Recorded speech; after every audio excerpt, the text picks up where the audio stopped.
Now let's begin.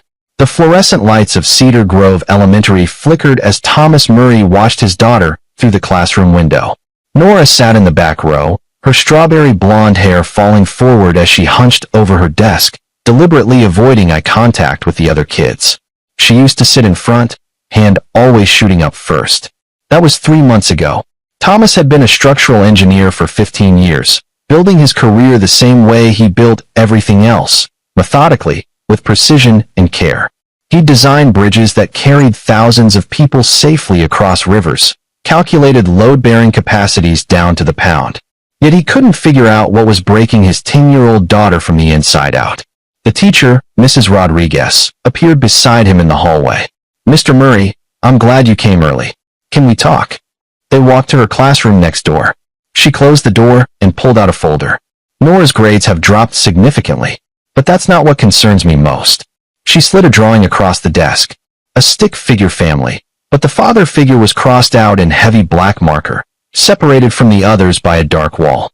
She drew this during free time yesterday. When I asked about it, she said her family would be happier if it was just 3 people instead of 4. Thomas felt his chest tighten. 3 people. Her mother, and her grandmother. Mr. Murray, has something changed at home? Everything and nothing, Thomas thought. Shelby's mother, Dixie Wright, had moved in 6 months ago after claiming she could no longer afford her apartment. What was supposed to be temporary had become permanent. The house in Riverside had enough space for bedrooms, a finished basement, but lately it felt like the walls were closing in. "My mother-in-law is staying with us," Thomas said carefully. "It's been an adjustment." Mrs. Rodriguez's expression shifted, something knowing passed across her face. "I see. Mr. Murray, I've been teaching for 20 years. I've seen what happens when children are caught in the middle of adult conflicts. Whatever is happening, please address it soon. Nora is withdrawing in ways that worry me deeply." That evening, Thomas came home to find Dixie in the kitchen, cooking dinner as if she owned the place. She was 62, with dyed auburn hair and a smile that never reached her cold blue eyes. She'd been attractive once, Thomas supposed, but bitterness had carved deep lines around her mouth. "You're late," she said, not looking up from the stove. "Shelby took Nora to her dance class. I stopped by Nora's school." "Oh." Dixie's tone was light, but her shoulders tensed. "Her teacher is concerned. Says she's withdrawing. Her grades are falling." Dixie turned, spatula in hand. "Well, Thomas, children pick up on stress. Maybe if you spent less time at work and more time at home, she'd feel more secure." It was a familiar tactic, deflection wrapped in concern. Thomas had learned not to engage. "Where's this dance class? Nora's never mentioned dance before. Shelby thought it would be good for her. Help her make friends." Dixie's smile was saccharine. "A mother knows what her daughter needs. I'm her father. I should have been consulted." "Of course. But you're so busy with your bridges and buildings. Shelby and I are just trying to fill the gaps." Thomas grabbed a bottle of water from the fridge and headed upstairs to his home office, the only room in the house that still felt like his. He pulled out his phone and called Shelby. "Hey," she answered, her voice strained. "We're on our way back. Since when does Nora take dance?" A pause. "Mom suggested it." She thought. "Your mother suggested it, or you did?" "Thomas, don't start. Mom is just trying to help." "Help?" "Nora's teacher showed me a drawing today. Our daughter drew our family with me crossed out." Silence. "Then, she's just going through a phase." "A phase?" "Shelby, when was the last time we had a conversation that didn't include your mother's opinion?" "That's not fair. She's family. So am I. So is Nora. But lately, it feels like we're the outsiders in our own home." He heard Dixie's voice in the background, sharp and insistent. Shelby's tone shifted. "I can't talk about this now. We'll be home in 10 minutes. The call ended. Thomas sat at his desk, staring at the family photo from 3 years ago, before Dixie, before the distance that had grown between him and Shelby like a cancer. In the photo, Nora was grinning, gap-toothed and wild-haired, sitting on his shoulders at the county fair. She'd eaten so much cotton candy, she'd nearly thrown up on the Ferris wheel. They'd laughed about it for weeks. When had she stopped laughing with him? The front door opened downstairs. Thomas heard Shelby's voice, then Dixie's, then Nora's, soft, hesitant. He started down the stairs, but stopped halfway when he heard Dixie say, "See, sweetie, Daddy's hiding in his office again. He doesn't want to spend time with us." Mom, that's not. Shelby started, but her protest was weak. It's okay, Nora. Some fathers just aren't built for family life. It's not your fault. Thomas descended the remaining stairs. Nora stood in the entryway in a pink leotard, her eyes downcast. When she saw him, something flickered across her face. Fear? Shame? Hey, sweetheart, Thomas said, crouching down to her level. How was dance? Nora glanced at Dixie before answering. Fine. Just fine? Did you learn anything cool? I guess. Dixie interjected. She's tired, Thomas. Long day. Why don't you let her rest? Thomas ignored her, keeping his focus on Nora. Want to show me what you learned? Maybe later, Nora mumbled, then hurried past him up the stairs. Thomas stood, turning to Shelby and Dixie. His wife looked exhausted, dark circles under her green eyes. She'd been beautiful when they met 12 years ago, confident, independent, working as a paralegal with dreams of law school. Now she looked like a shadow of herself. We need to talk, Thomas said. Alone. Dixie bristled. If this is about Nora, I have every right. Shelby. Upstairs. Now. His tone left no room for argument. Shelby followed him to their bedroom. He closed the door and leaned against it. What happened to us? Thomas asked quietly. Shelby sat on the edge of the bed, hands twisted in her lap. I don't know what you mean. Yes, you do. Your mother has been here 6 months, and our daughter is falling apart. Our marriage is falling apart. And every time I try to address it, you defend her. She's my mother, Thomas. She has nowhere else to go. That's not true. She has a sister in Phoenix. She has friends. She chose to come here, and you chose to let her stay without discussing it with me. Shelby's face flushed. You're being cruel. She's alone. Dad died 2 years ago, and she's struggling. I understand grief, Shelby, but this isn't grief. This is something else. Thomas moved closer, his voice softening. I love you. I love Nora. But I feel like I'm losing both of you, and I don't know how to stop it. Tears welled in Shelby's eyes. For a moment, Thomas thought she might break through whatever wall had been built between them. Then her phone buzzed. She glanced at it. A text from Dixie. I need to help Mom with dinner, she said, standing abruptly. We can talk about this later. She left before Thomas could respond.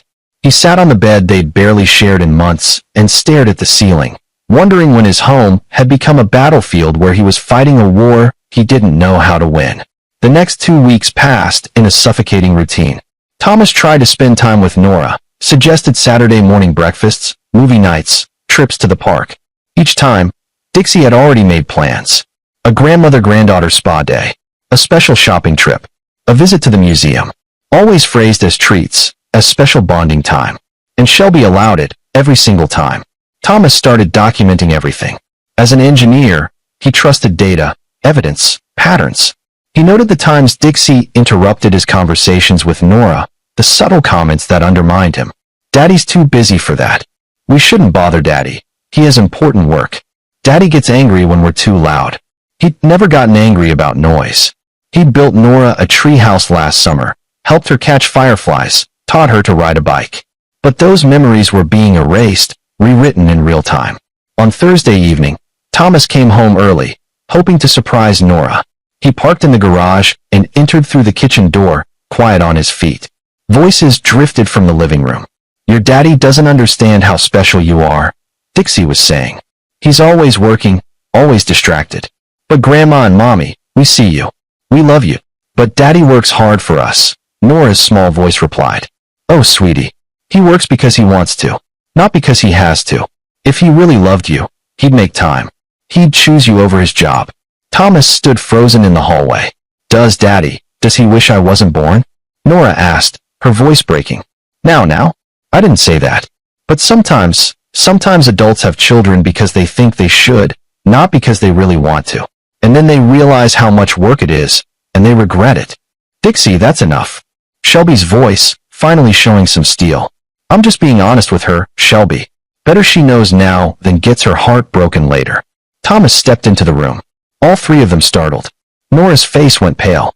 Nora, go to your room, Thomas said, his voice deadly calm. Thomas, Shelby started. Now Nora. His daughter fled. Thomas waited until he heard her door close upstairs before turning to Dixie. What the hell do you think you're doing? Dixie stood, drawing herself up to full height. I'm protecting my granddaughter from the pain of having an absent father. Absent. I live here. I work to provide for this family. I love my daughter more than anything in this world. Then why is she crying herself to sleep every night? Why does she flinch when you come into a room? The accusation hit like a physical blow. She flinches because you've spent 6 months poisoning her against me. That's ridiculous, Dixie scoffed. I've done nothing but love her. Thomas turned to Shelby. You heard what she said. Tell me you heard it. Shelby looked between them, torn and miserable. Mom was just, she didn't mean what? Didn't mean to tell our daughter that I regret her existence. You're twisting my words, Dixie said. Shelby, you see what he's doing, don't you? He's trying to turn you against me. No, Thomas said. I'm trying to save my family from you. Your family. Dixie's laugh was bitter. Shelby and Nora are my family. You're just the man who married in. And frankly, I told Shelby 12 years ago she could do better. Mom, stop, Shelby pleaded weakly. But Dixie was on a roll. You've never been good enough for my daughter. You're boring, you're emotionally unavailable. You're more interested in your calculations than in your own child. Shelby deserves better. Nora deserves better. Thomas felt something cold settle in his chest. This wasn't just meddling.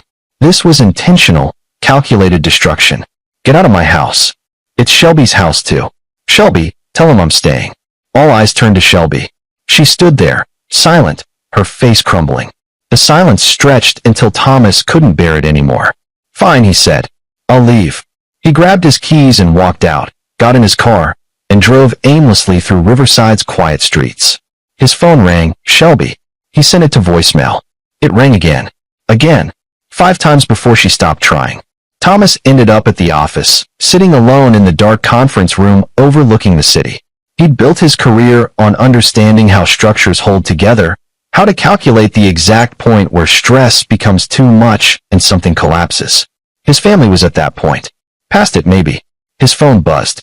A text from Shelby. Please come home. We need to talk. Another text, this one from a number he didn't recognize. Mr. Murray, this is Mrs. Rodriguez. Nora was very upset today. She asked me if fathers can stop loving their daughters. I'm worried. Please call me. Thomas stared at his phone, rage and helplessness warring inside him. Then he pulled up his contacts, scrolled to his lawyer, a college friend named Miguel Baker who'd helped him with the house purchase. It was 10 p.m., but Miguel answered on the 3rd ring. Thomas? Everything okay? I need to know my options, Thomas said. My marriage might be ending, and I need to protect my daughter. Tell me everything. Thomas did. Miguel listened without interrupting, and when Thomas finished, Miguel was quiet for a long moment. First thing tomorrow, Miguel said, we document everything. Every instance of parental alienation, every undermining comment. We build a case. Because if this goes to custody court, you're going to need ammunition. I don't want custody court. I want my family back. I know. But hope for the best, prepare for the worst. That's what I'm here for. Thomas thanked him and ended the call. He sat in the darkness until midnight, then drove home.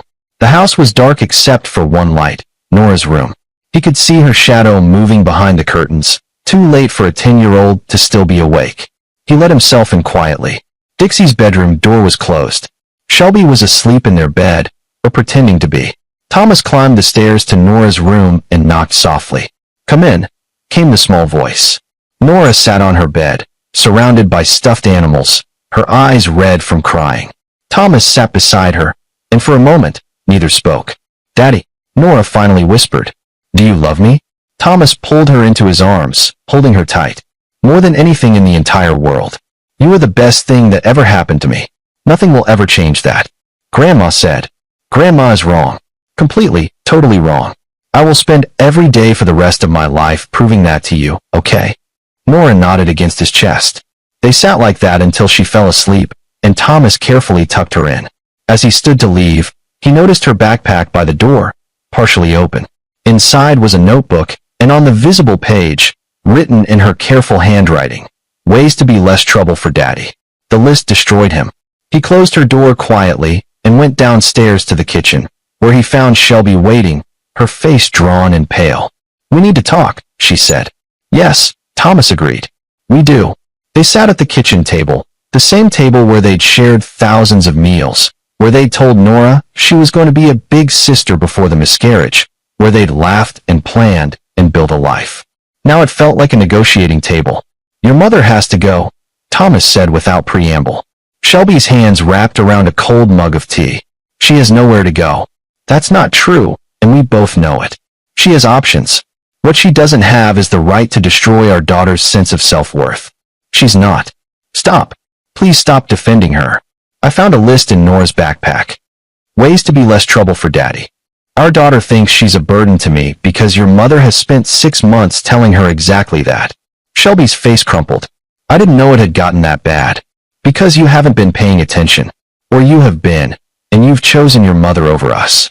That's not fair, isn't it? Every time I've raised concerns, you've dismissed them. Every time I've tried to set boundaries with Dixie, you've undermined me. I'm not the enemy here, Shelby, but I'm being treated like one in my own home. Shelby wiped her eyes. Mom has been through so much. After Dad died, she was so lost. I couldn't just abandon her. I never asked you to abandon her. I asked you to set healthy boundaries. There's a difference. Thomas leaned forward. But this isn't just about boundaries anymore. This is about Nora's well-being. Your mother is engaging in parental alienation, and if it continues, I will take legal action. Shelby's head snapped up. You'd take Nora from me? No. I'd protect Nora from toxic behavior, wherever it comes from. I love you, Shelby. I've loved you since the day we met. But I love our daughter more, and I will burn down everything to keep her safe, including this marriage, if that's what it takes. The words hung in the air, brutal in their honesty.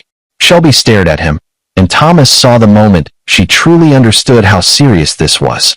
What do you want me to do? She asked quietly. I want you to choose. Us or her. There's no middle ground left. She's my mother, and Nora is your daughter. Your mother is an adult who can take care of herself. Nora is a child who is being emotionally abused, and it has to stop now. Shelby stood abruptly, pacing the kitchen. You make it sound so simple.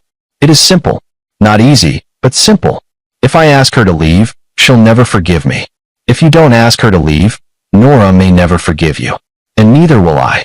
Thomas stood too, moving to block Shelby's pacing. I met with a lawyer tonight. I'm prepared to file for divorce and primary custody. I don't want to. I want to save this family. But I need you to fight for it too. Shelby's eyes widened. You're serious. Deadly serious. I'll give you 1 week to make a decision. Either Dixie leaves, or I do. And if I leave, I'm taking Nora with me. You can't just watch me. I have documentation of parental alienation. I have witnesses, teachers, neighbors who've seen what's been happening. Miguel says I have a strong case. But I'd rather not go to court. I'd rather have my wife back. Shelby sank into her chair, looking small and defeated. I don't know if I can do this. Then you've already made your choice, Thomas said sadly. He moved toward the stairs, then stopped. I'm going to sleep in the guest room. Tomorrow I'm working from home, so I can spend time with Nora. Figure out where your loyalties lie, Shelby. Because this ends one way or another, and soon. He left her sitting in the dark kitchen and went upstairs. But instead of the guest room, he checked on Nora one more time. She was still asleep, one hand curled under her chin, looking peaceful for the first time in weeks. Thomas made a silent promise to her sleeping form. Whatever it takes, I'll keep you safe. He didn't know how prophetic those words would become, or how soon he'd be tested. Because 3 days later, everything would shatter in ways he couldn't have predicted, and the real battle for his daughter's life would begin. Friday morning, Thomas woke early and made Nora's favorite breakfast, chocolate chip pancakes shaped like stars. He heard her door open and small feet padding down the hallway. Daddy. Nora appeared in the kitchen doorway, rubbing sleep from her eyes. You're home. I'm working from home today. Thought we could spend time together. Just us. Something flickered across her face. Hope, quickly tamped down by uncertainty. Won't you get in trouble? Nope. I'm the boss of my own schedule. He flipped a pancake. How about after breakfast? We work on that treehouse extension you wanted? Really? The hope broke through this time, genuine and bright. Really? Unless you'd rather do something else. No. The treehouse sounds perfect. Shelby appeared in the doorway, looking haggard. She'd been up all night, Thomas could tell. Dixie was nowhere to be seen, probably still asleep. Morning, Shelby said tentatively. Morning. Want some pancakes? Ah yes. Thank you. They ate breakfast with careful politeness, Nora chattering about the treehouse plans. For a brief moment, they felt like a normal family again. Then Dixie's voice called down from upstairs. Shelby? Shelby, I need you. Shelby's shoulders tensed. She looked at Thomas, then at Nora, conflict written across her face. Go ahead, Thomas said quietly. We'll clean up. After Shelby left, Nora helped Thomas clear the dishes. Daddy? Why is Grandma always mad at you? Thomas chose his words carefully. Sometimes adults disagree about things. It doesn't mean anyone is bad. But she says you don't love us. Thomas knelt down to Nora's level, taking both her hands. Listen to me very carefully, sweetheart. I love you and your mother more than anything in this world. That will never, ever change. If anyone tells you different, they're lying. Okay. Nora nodded slowly. Okay. Now, how about we go build that treehouse extension before it gets too hot? They spent the morning in the backyard, measuring and cutting wood. Thomas showed Nora how to use the level, how to drive a nail straight. She was good at it, careful and precise. They worked together, and Thomas felt the distance between them begin to close. Around noon, Shelby brought out sandwiches and lemonade. Dixie was with her, her expression sour. Isn't this cozy? Dixie said. Playing carpenter while there's work to be done inside. We're bonding, Thomas said evenly. Something we haven't done enough of lately. Yes. Well, Nora needs to get ready. We have plans this afternoon. No, Thomas said. Nora and I have plans. You'll need to reschedule. Dixie's face reddened. Excuse me. You heard me. Nora and I are spending the day together. Shelby, are you going to let him talk to me like this? Shelby looked between them, and Thomas held his breath. This was her choice, right here, right now. Mom, Shelby said slowly, maybe Thomas is right. They should have some time together. It wasn't exactly taking his side, but it wasn't taking Dixie's either. Progress, maybe. Dixie's expression turned ugly. I see. Well, don't come crying to me when he disappoints you both. Again. She stormed back into the house. Nora looked worried. Is Grandma mad at me? No, baby, Shelby said, kneeling down. Grandma's just having a hard time adjusting to things. It's not your fault. Thomas and Shelby's eyes met over Nora's head. Something passed between them, a fragile understanding, maybe, the beginning of an alliance. They spent the afternoon together, all three of them. They finished the treehouse extension, then Nora wanted to show her mother everything Thomas had taught her. Shelby climbed up into the treehouse, and they sat there, legs dangling, pointing out birds and clouds. For the first time in months, Thomas felt hope. That evening, after Nora was asleep, Shelby found Thomas in his office. I talked to Mom today, she said. Told her she needs to find her own place. Gave her 60 days. Thomas stood, hardly daring to believe it. You did. She didn't take it well. But you were right. I've been choosing her over you and Nora, and it stops now. Tears streamed down Shelby's face. I'm so sorry, Thomas. I let things get so bad. I was so afraid of losing her that I almost lost everything that actually matters. Thomas pulled her into his arms. We'll fix this. Together. They held each other, and for the first time in months, Thomas felt like they might actually make it through this. He didn't know that Dixie, standing in the hallway outside his office, had heard every word. Didn't know that rage was burning in her cold blue eyes, that she was already planning her revenge. Because if Dixie Wright couldn't have her daughter and granddaughter to herself, she'd make damn sure Thomas couldn't either. And she knew exactly how to hurt him most. The weekend passed in cautious optimism. Dixie stayed mostly in her room, emerging only for meals, her silence more unsettling than her usual comments. Thomas and Shelby took Nora to the zoo on Saturday, then to her favorite ice cream place. They watched her smile return, heard her laugh again. Sunday night, as Thomas tucked Nora into bed, she threw her arms around his neck. I love you, Daddy. I love you too, sweetheart. So much. I'm sorry I believed Grandma. About you not wanting me. Thomas's throat tightened. You have nothing to be sorry for. Nothing at all. That night, Thomas and Shelby talked for hours, really talked, for the first time in months. They made plans, couples therapy, family therapy for Nora, a timeline for Dixie's departure. It felt like building something new on damaged foundation, but they were trying. I'll tell Mom tomorrow that 60 days is actually 30, Shelby said. The sooner she's gone, the better. Are you sure? I don't want to pressure you. I'm sure. I've been her emotional support animal for too long. It's time I put my actual family first. Thomas kissed her, and for the first time in months, it felt real. They fell asleep in each other's arms, hopeful for the first time in months. Monday morning, Thomas woke to Shelby shaking him. Thomas, Thomas, wake up. He sat up, groggy. What's wrong? Nora's not in her room. Ice flooded his veins. He checked his phone, 6:30 a.m. Maybe she's downstairs. They both rushed down. The kitchen was empty. Living room empty. Dixie's bedroom door stood open. She was gone too, her bedmate. Dixie's car is in the driveway, Shelby said, checking through the window. Thomas ran back upstairs, checking the bathroom, his office, the guest room. All empty. Then he noticed Nora's backpack was missing. And on her desk, weighted down by her favorite stuffed rabbit, was a folded piece of paper. With shaking hands, Thomas picked it up and read, Dear Daddy, I'm sorry I ruined your life. Grandma explained everything to me. How you and Mommy were happy before I was born. How having me made everything hard. How you have to work so much because of me. How you pretend to love me, but really wish you could have your old life back. I heard you and Mommy talking about making Grandma leave. I know it's because of me. I don't want to be the reason your family breaks apart. I'm going somewhere I won't be trouble anymore. Please don't look for me. You'll be happier without me. I love you even though Grandma says you don't love me back. Nora. The paper fell from Thomas's hands.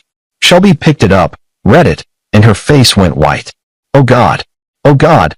Thomas, where is she? Thomas was already calling Nora's phone. It went straight to voicemail. He tried Dixie's number. Same thing. When did you last see her? Thomas demanded. Last night, when we said goodnight. Thomas, you don't think Dixie. Where would she go? Your mother. Where would she take her? I don't. Maybe her old apartment? But the new tenants. Thomas was already moving, grabbing his keys. Call the police. Now. Report them both missing. Thomas, maybe we should. Now, Shelby. She flinched, but pulled out her phone. Thomas ran to his car, his mind racing through possibilities. Dixie wouldn't hurt Nora physically, would she? Or had she manipulated Nora into running away alone? How long had they been gone? He drove to Dixie's old apartment complex across town, breaking every speed limit. The building looked the same as it had months ago when he'd helped Dixie move out. He ran to her old unit, second floor, corner apartment. The windows were dark. He pounded on the door anyway. A young man answered, clearly just woken up. Can I help you? I'm looking for an older woman and a young girl. They would have come here this morning.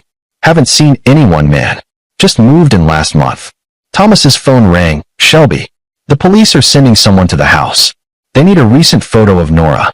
Thomas, I'm scared. I'm checking other places. Call everyone. Your mother's friends. Anyone she might go to. I already did. No one's seen her.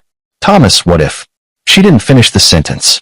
Neither of them wanted to voice what they were thinking. Thomas spent the next hour driving to every place he could think of. The park where Dixie took Nora, the library, the mall. Nothing. He called Miguel. File a missing persons report for both of them, Miguel advised. And Thomas, start preparing yourself for the worst. What do you mean? Parental kidnapping is a real thing, especially by grandparents. If Dixie has convinced Nora to go with her willingly, this gets complicated fast. Thomas's grip on the steering wheel tightened. She left a suicide note, Miguel. Silence. Then what? Nora's note. It reads like a suicide note. Going somewhere I won't be trouble anymore. Jesus Christ, Miguel, what if Dixie pushed her to? Don't go there yet. Kids say dramatic things. But you need to find her fast. I'm calling in some favors. Get a private investigator on this. Thomas thanked him and kept driving, kept searching. He called Nora's phone every 5 minutes, left voicemail after voicemail. Sweetheart, wherever you are, please call me. You're not in trouble. I love you. Please just let me know you're safe. At 10:47 a.m., his phone rang. Unknown number. Hello. Is this Thomas Murray?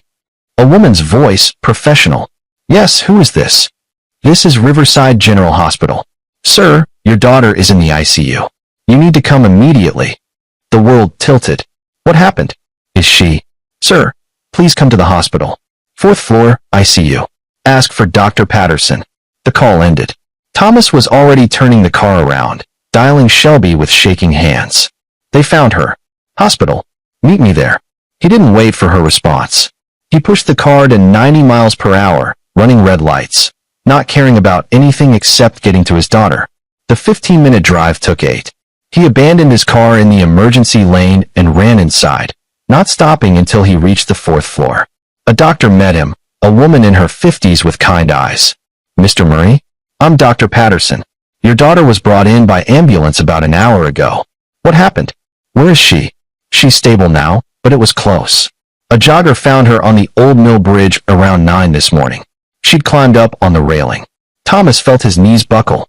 Dr. Patterson steadied him. The jogger talked her down, but Nora was hypothermic and in shock. We're treating her now. She keeps asking for you. Can I see her? Yes. But Mr. Murray, I need to warn you. She's very fragile, both physically and emotionally. We've called in a psychiatric consultant. Dr. Patterson led him to a room with glass walls. Inside, Nora lay in a bed that looked enormous around her small frame. She was connected to monitors and 4 in her arm. Her face was pale, her eyes closed. Thomas stepped inside, and her eyes opened. Daddy. He was at her bedside in 2 strides, taking her hand carefully. I'm here, baby. I'm right here. Tears leaked from the corners of her eyes. I'm sorry. I'm so sorry. Shoo. You have nothing to be sorry for. Grandma said. Nora's voice was barely a whisper. She said you'd be happier if I.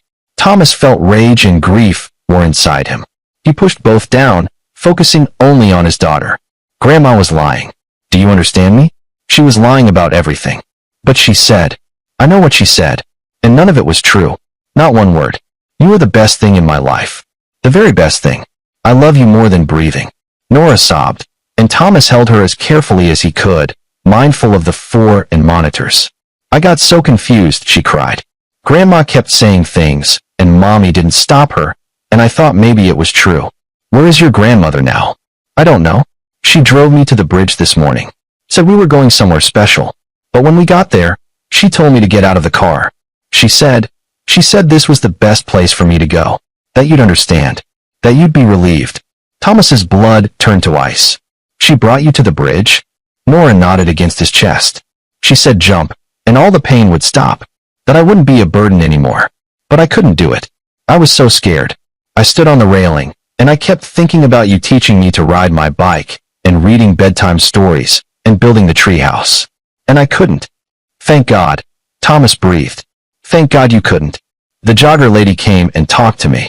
Said I should come down. Grandma got mad and drove away. Left me there. Then the jogger called 911. Thomas looked up to see Shelby standing in the doorway, her face ashen. She'd heard everything. Where's my mother? Shelby asked, her voice hollow. Gone, Thomas said. She left Nora on that bridge to die. Shelby swayed, grabbing the door frame. A nurse appeared, helping her to a chair. Dr. Patterson stepped into the room. Mr. and Mrs. Murray, I need to inform you that we're legally required to report this incident. Child Protective Services has been notified, and the police want to speak with you both. Good, Thomas said, his voice hard. Because I want Dixie Wright arrested for attempted murder. Shelby made a sound like a wounded animal. Thomas looked at her, and saw his own rage reflected in her eyes. I'll testify against her, Shelby said. I'll tell them everything. Thomas, I'm so sorry. I almost let her kill our daughter. Not now, Thomas said, his focus on Nora. Right now, we focus on her. 2 police officers arrived within the hour. Thomas gave a statement, showing them Nora's note, explaining the months of psychological abuse, the pattern of parental alienation. When he described Dixie bringing Nora to the bridge and telling her to jump, one officer's hand clenched around his pen. We've issued a warrant for Dixie Wright, the officer said. Reckless endangerment of a minor, child abuse, and we're considering attempted murder depending on what the DA wants to pursue. Where is she? Thomas demanded. We're looking. Her car was found abandoned at a gas station 15 miles from the bridge. We have units checking her known associates. After the police left, Thomas sat with Nora while Shelby made phone calls, to her job, to Thomas's office, to everyone who needed to know they'd be unavailable for the foreseeable future. A psychiatric counselor named Dr. Chun came in the evening, spent an hour talking with Nora while Thomas and Shelby waited outside. When Dr. Chun emerged, her expression was grave. Nora's been subjected to systematic psychological abuse. The grandmother's tactics are textbook manipulation, isolating the child, undermining the parent-child bond, creating a distorted reality. It's going to take time to undo that damage. What do we do? Shelby asked. Intensive therapy for Nora. Family therapy for all of you. Consistency, patience, and a lot of love. The good news is, Nora is resilient. And she clearly has a strong bond with her father that even months of manipulation couldn't completely destroy. That's what saved her life today. That night, Thomas refused to leave Nora's side. The hospital brought in a cot, and he slept beside her bed. Every time he woke, he checked to make sure she was still breathing, still there. In the early morning hours, Nora woke. "Daddy, I'm here. Will Grandma come back?" "No. I promise you, she will never come near you again." "What if she's right, though? What if I really am too much trouble?" Thomas stood, moved to her bedside. "Look at me, Nora. You are not trouble. You are precious. You are wanted. You are loved beyond measure. Your grandmother is sick, and she said terrible, untrue things. But I'm going to spend every day proving to you how much you matter." "Okay." Nora searched his face in the dim light. Whatever she saw there made her relax. "Okay. Get some rest. I'll be right here when you wake up." As Nora drifted back to sleep, Thomas made a silent vow. Dixie Wright would pay for what she'd done. However long it took, whatever he had to do, she would face justice. Nora was released from the hospital after 3 days of observation. The doctors wanted to ensure she was physically stable and that her mental state had improved. Dr. Chun recommended an intensive outpatient therapy program, and Thomas enrolled Nora immediately. Shelby had moved Dixie's belongings into storage, changed the locks, and called a lawyer about filing a restraining order, though that was complicated by the fact that Dixie had vanished. The police were still searching, but she seemed to have gone underground. "She'll surface eventually," Detective Morrison told Thomas during one of many updates. "They always do. We've alerted other jurisdictions, flagged her credit cards, put out a bolo. It's just a matter of time." But time was something Thomas felt slipping away. Every day Dixie remained free was a day she could hurt someone else's family. Every day was a day Nora asked if Grandma might come back. The first therapy session was difficult. Nora sat in Dr. Chin's office, clutching Thomas's hand, and could barely speak. But Dr. Chin was patient, worked at Nora's pace. By the third session, Nora was opening up about the things Dixie had said, the way she'd made Nora feel invisible and unwanted. "Your grandmother was wrong," Dr. Chun told Nora gently. "Your father loves you. You can see it in how he looks at you, how he's here every single day. That's real. What your grandmother told you was her sickness, not the truth." Slowly, painfully, Nora began to heal. Thomas took a leave of absence from work, spending every moment with her. They did homework together, worked on the treehouse, watched movies. Shelby joined family therapy sessions where they all learned to communicate better, to rebuild trust. One evening, 2 weeks after the hospital, Nora asked, "Daddy, why did Grandma hate you so much?"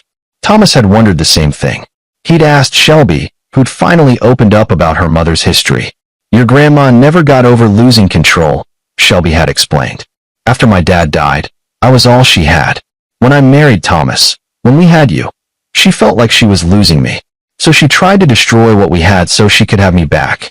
It was twisted logic, but it made a sick kind of sense."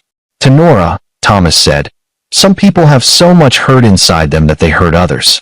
It doesn't excuse what she did, but maybe it explains it. Will I be like her?" The question broke Thomas's heart.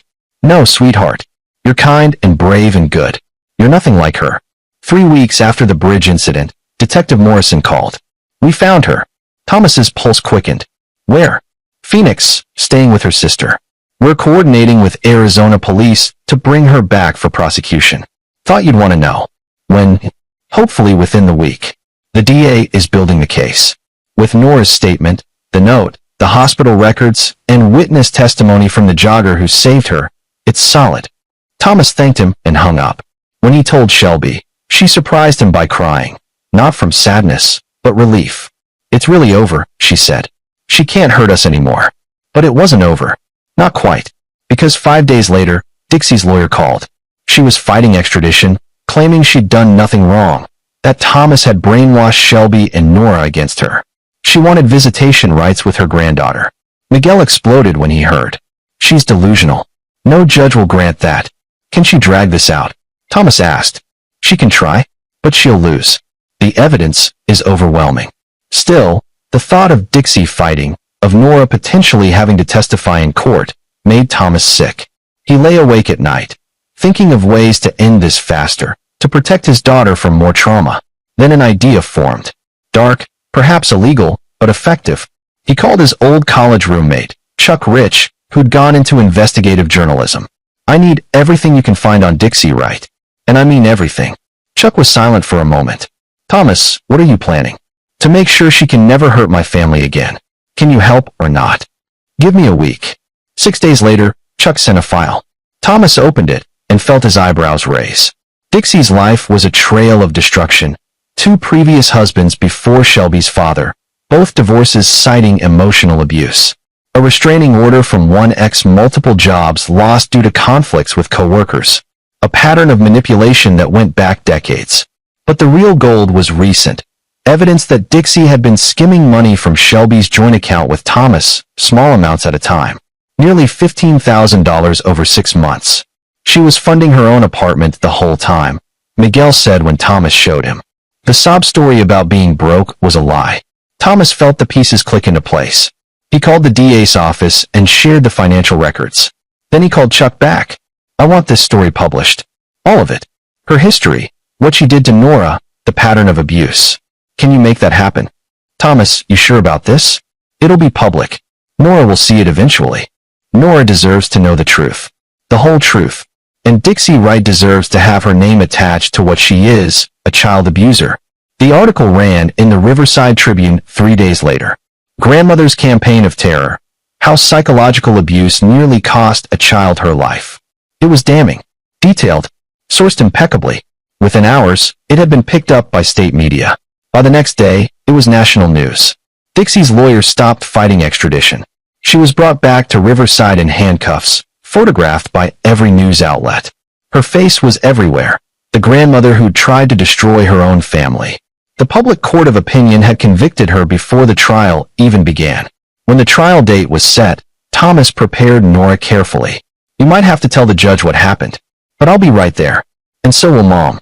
We'll protect you." Nora nodded, braver than any 10-year-old should have to be. "I want to tell. I want everyone to know she lied." The trial was swift.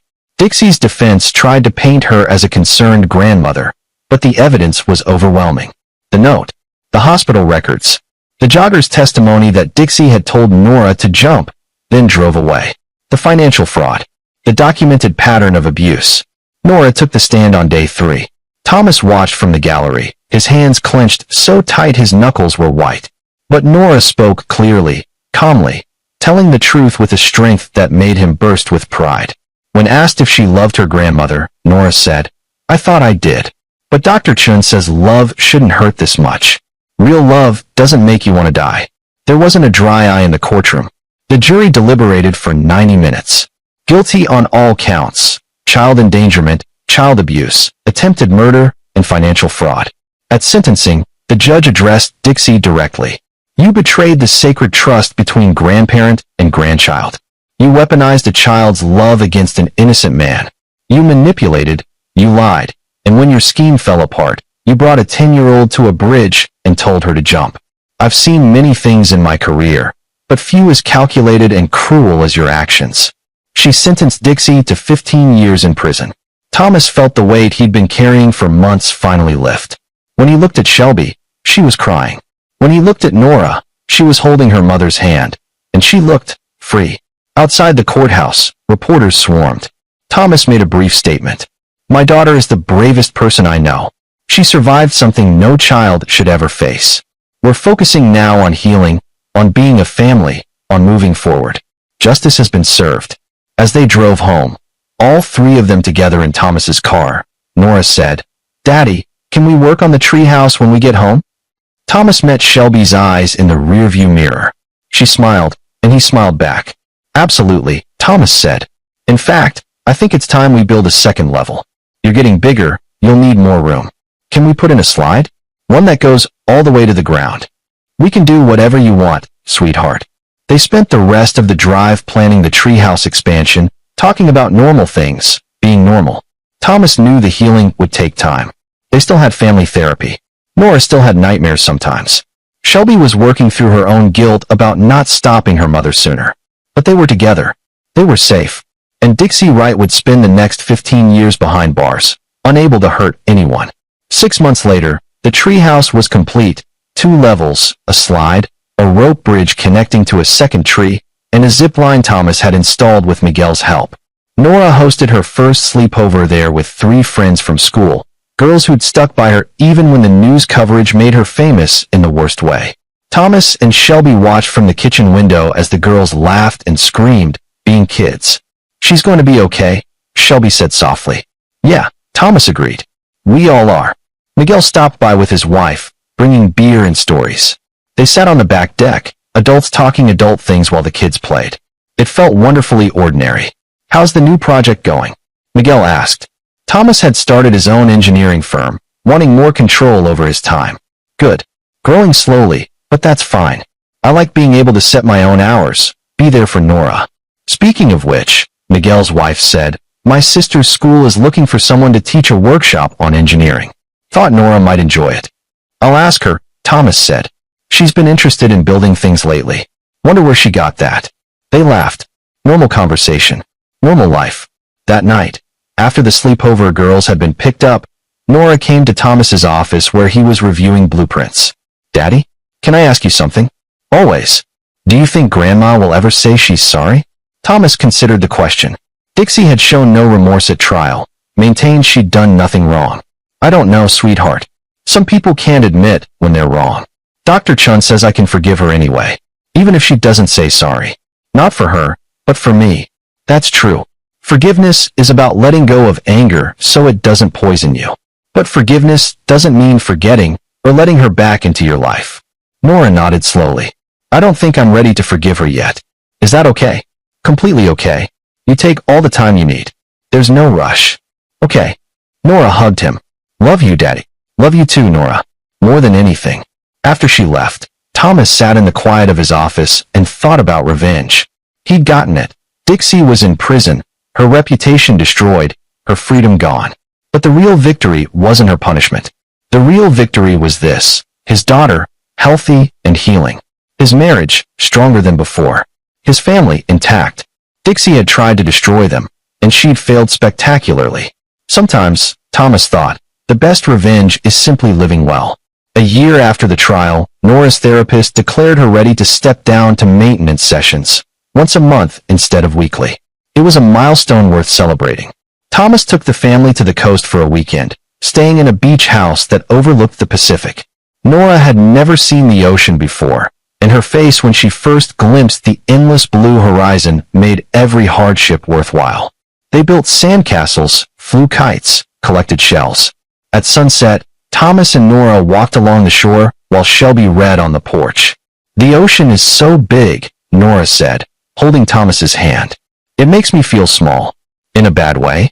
"No, in a good way. Like my problems are small too." Thomas smiled. "That's very wise. Dr. Chun says I'm resilient." "What does that mean?" "It means you're strong. You went through something terrible, and you're still here, still fighting, still growing. That takes courage." Nora was quiet for a moment, watching the waves. "I'm glad I didn't jump, Daddy. I'm glad the lady talked me down." "Me too, sweetheart. Every single day, me too. Sometimes I still hear Grandma's voice in my head, telling me I'm not wanted. But then I remember you and Mom, and how you guys fought for me, and the voice gets quieter." "It'll keep getting quieter," Thomas promised. "Until one day, you won't hear it at all." They walked back to the beach house as the sun set, painting the sky in oranges and pinks. Shelby had dinner ready, fish tacos and fresh fruit. They ate on the porch, sharing the best and worst parts of their day, a family tradition they'd started in therapy. That night, after Nora was asleep, Thomas and Shelby sat on the beach with a bottle of wine. "I never thought we'd make it here," Shelby admitted. "After everything that happened, I thought our family was broken forever." "It was broken," Thomas said. "But broken things can be repaired. Sometimes they're stronger for it." "Do you think you'll ever fully forgive me for letting her do what she did?" Thomas considered the question honestly. "I think I'm working on it. The same way Nora's working on forgiving Dixie. It takes time." "Fair enough." Shelby leaned against his shoulder. "Thank you for not giving up on us." "I couldn't. You're my family. All of you." They sat in comfortable silence, listening to the waves crash against the shore, each lost in their own thoughts. Thomas thought about the man he'd been a year ago, desperate, helpless, watching his daughter slip away. He'd felt powerless then, trapped in a situation he couldn't control. But he'd learned something important. Power isn't about controlling everything. It's about protecting what matters, standing firm when the world tries to break you, and fighting back when someone threatens those you love. Dixie had underestimated him. She'd seen a quiet engineer who spent his days with blueprints and calculations, and assumed he'd be easy to destroy. She hadn't counted on a father's love, a father's fury, a father's determination to protect his child at any cost. She'd gambled everything on tearing them apart, and she'd lost. Thomas had won not through violence or cruelty, but through truth. By exposing Dixie for what she was, by refusing to stay silent, by choosing his daughter over his own comfort. The 15-year sentence wasn't enough, not really. No punishment could undo the damage Dixie had done. But it was something. Justice, imperfect, but real. And more importantly, Nora was safe. That was all that mattered. What are you thinking about? Shelby asked. That we're lucky, Thomas said. Despite everything, we're incredibly lucky. How do you figure? We could have lost her. We almost did. But we didn't. She's here, she's healing, and we get to be part of her life. That's not luck, that's a miracle. Shelby wiped her eyes. When did you become so philosophical? Probably around the time I realized I could lose everything that mattered in an instant. It changes your perspective. They finished the wine as the moon rose over the ocean, and when they finally went inside, Thomas checked on Nora one last time. She was sleeping peacefully, no nightmares tonight, her face relaxed and young. Thomas kissed her forehead gently. Sweet dreams, baby girl. You're safe now. Always safe. 2 years after the trial, Thomas received a letter from the prison. Dixie had been moved to a psychiatric facility after a mental health evaluation.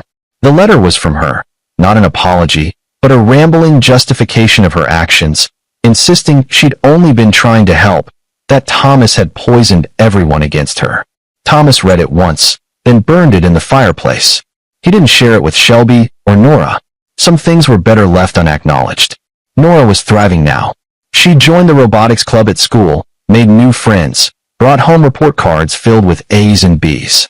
She'd even reconciled with some of the kids who'd bullied her after the news coverage, showing a capacity for forgiveness that humbled Thomas. She still had therapy once a month, still had moments where the old fears resurfaced. But they were moments now, not constant states of being. Shelby had started law school, finally pursuing the dream she'd abandoned when Nora was born. Thomas supported her completely, adjusted his work schedule to be home when she needed to study. They'd become a team, truly a team, in ways they hadn't been before. On Nora's 13th birthday, Thomas took her on a father-daughter camping trip, something they'd started doing annually. They hiked to a clearing in the mountains, set up tent, built a fire. As they roasted marshmallows, Nora said, "Can I ask you something weird? Shoot. Do you think Grandma ever loved me?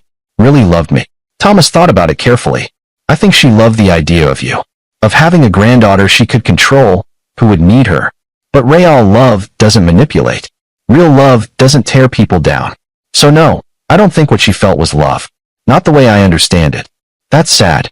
It is. For her, mostly. She could have had a real relationship with you, something beautiful. But she chose power over love. And now she has neither. I feel sorry for her sometimes," Nora admitted. "Is that weird?" "No. It means you're a better person than she ever was." They watched the fire crackle, and Thomas felt overwhelming gratitude for this moment. This kid. This life they'd rebuilt from ashes. "Dad." Nora used dad now instead of daddy, a sign of her growing up. "Thank you for fighting for me.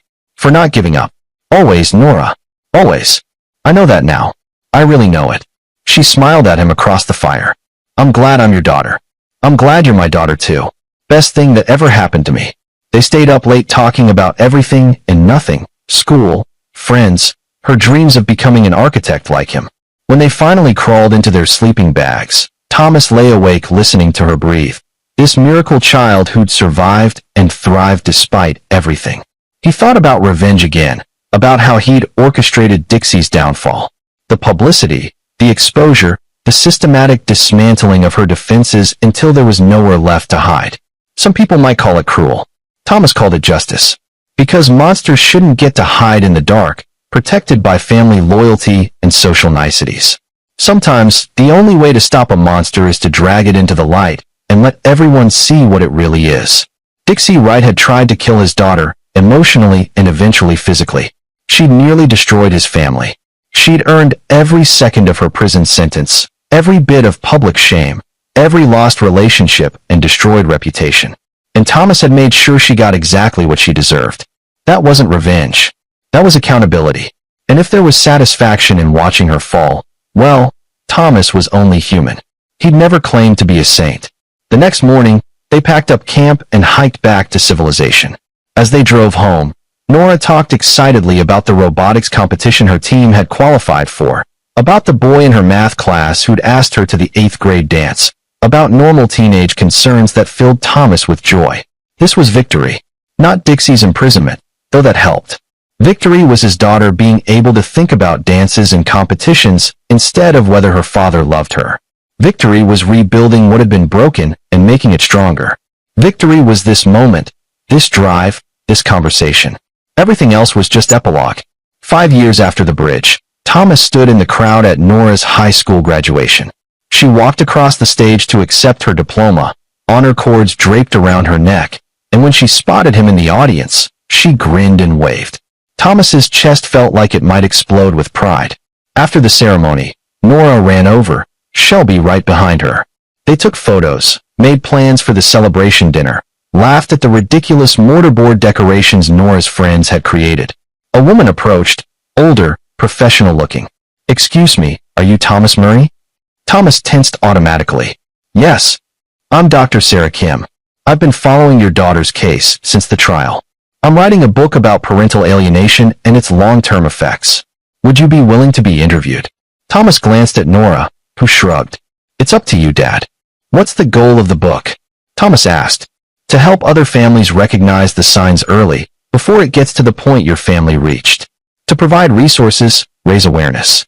Your case is one of the most extreme and well-documented I've found, but also one of the most hopeful, because Nora recovered, your family recovered. That's rare." Thomas considered it. "If it helps even one family avoid what we went through, I'm in." Dr. Kim smiled. "Thank you. I'll be in touch." After she left, Nora linked her arm through Thomas's. "Look at us, being all educational and stuff. If our nightmare can help someone else, then maybe it wasn't completely pointless," Thomas said. "It wasn't pointless," Nora said firmly. "It made us stronger. All of us." At the celebration dinner, surrounded by family and friends, Thomas made a toast. "To Nora, you've accomplished something remarkable today, but honestly, graduating high school isn't even close to your biggest achievement. Your biggest achievement is standing here, happy and whole, after everything you survived. I am in awe of you, and I'm honored to be your father."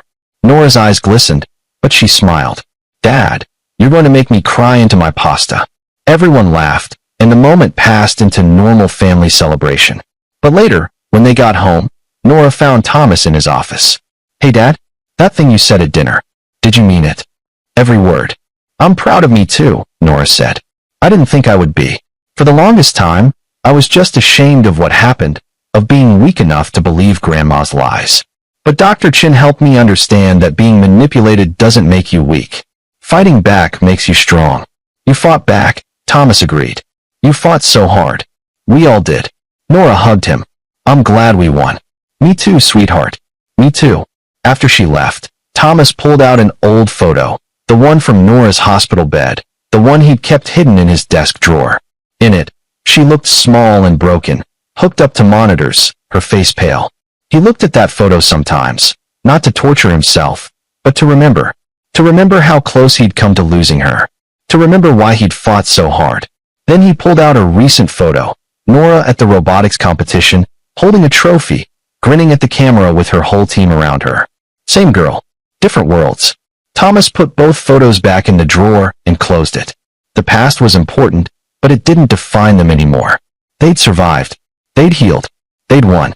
And Dixie Wright was just a cautionary tale now, a monster relegated to the past where she belonged.